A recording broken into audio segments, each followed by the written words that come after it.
As was announced at the beginning of Mass, today is the Feast of Christ the King, or as it's more formally put in our liturgy, today is the Feast of the Solemnity of our Lord Jesus Christ, the King of the universe.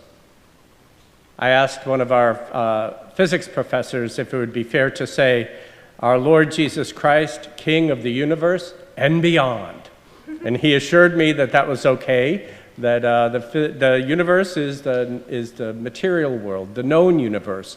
But there's a lot more out there, perhaps, certainly for people of faith and for people in quantum physics. And so Jesus is King of the universe and beyond. It's quite a triumphal title for our Lord Jesus Christ, King of the universe.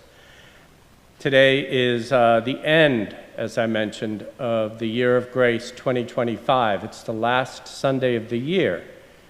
You know, if we were all gathering next week, I could be in purple with a lot of you who are on your way to Merlot Field to celebrate with our men's soccer team as they champion in the NCAA tournament. I will be in purple, but just not right now. We get a sense with the changing of the liturgical year of, I don't know, just how the church is always a little bit out of step with the times. You know, this is the end of the liturgical year. Next Sunday, the first Sunday of Advent, we'll begin a new year, 2026.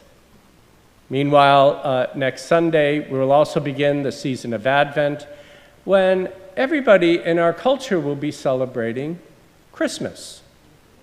And we'll be waiting another 4 weeks or so. And as we start to celebrate Christmas, the trees will be coming down and the lights will be coming off and the stores will be getting rid of all of the paraphernalia that they've been selling since before Halloween for Christmas decorations. But we'll be in the full celebration of Christmas as folks are celebrating New Year's and the beginning of another year.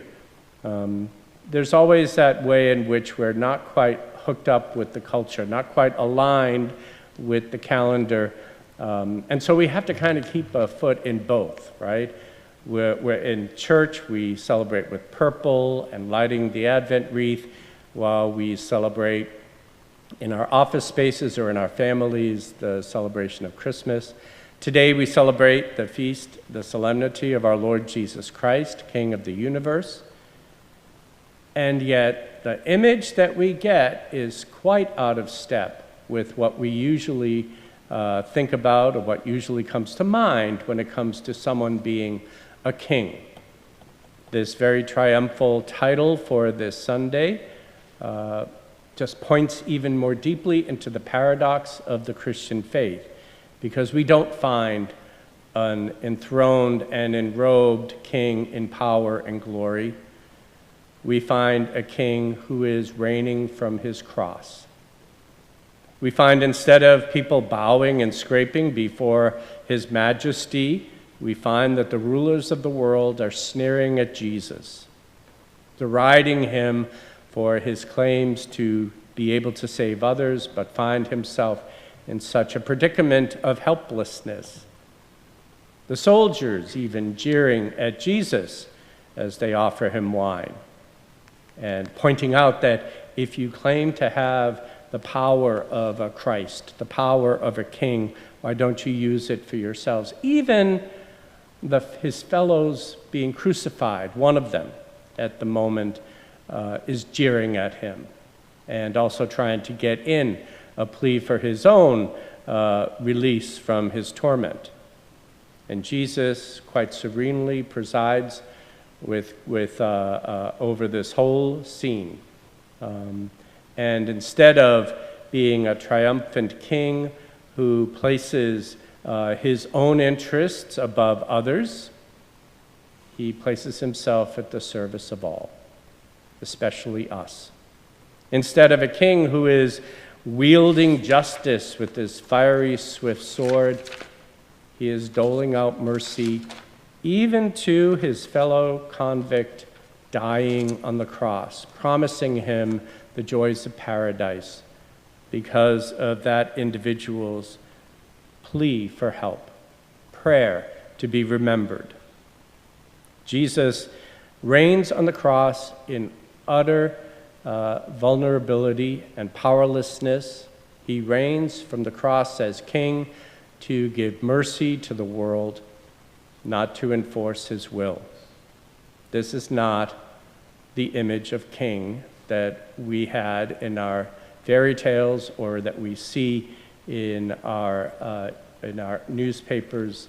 The worldly power has a very different look and feel to what we celebrate today. We are out of step with our culture, and we are out of step with our time, and we need to be. The liturgical year has this wonderful way of reorienting us, even if we only plug into it on Sunday, which is a very good thing. But if we plug into it even more by praying along with the seasons, by keeping our Advent wreaths next week and beyond, by showing up for daily Mass every now and then, the liturgical seasons, the liturgical calendar has a way of reorienting us to where we really live and whom we really serve. The King of the universe is a king who serves from a cross. The kingdom we belong to is not a kingdom of cruelty and violence. It's not a kingdom where the powerful lord over the powerless. It is not a kingdom where those who have much can enjoy while those who have little or none suffer. That's not the kingdom that we live in. We live in this kingdom of Christ, who will challenge us throughout our days to remember those who are poor, those who are suffering, those who are sick, those who are imprisoned, those whom the powers of the world dispossess. We are called to align ourselves with them. This is a time of level setting before we begin a new year. This is a time of remembering the kingdom to which we belong through our baptism. And this is a time to celebrate and to give honor and glory to Christ our King, and to live in the kingdom that he manifests in this feast and in this gospel.